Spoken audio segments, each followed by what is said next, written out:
విజయవాడ ఇంద్రకీలాద్రిపై దుర్గమ్మ సన్నిధిలో దసరా ఉత్సవాలు ఇవాల్టి నుంచి ప్రారంభమయ్యాయి. అక్టోబర్ 2 వరకు జరిగే ఈ వేడుకలకు తెలుగు రాష్ట్రాలతో పాటు దేశ విదేశాల నుంచి కనీసం 18 లక్షల మంది భక్తులు రావచ్చని అధికారులు అంచనా వేస్తున్నారు.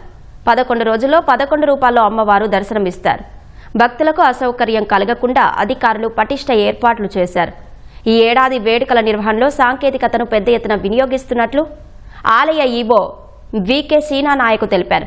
దసరా 2025 యాప్ను అందుబాటులోకి తెచ్చామని భక్తులు వినియోగించుకోవాలని విజ్ఞప్తి చేశారు.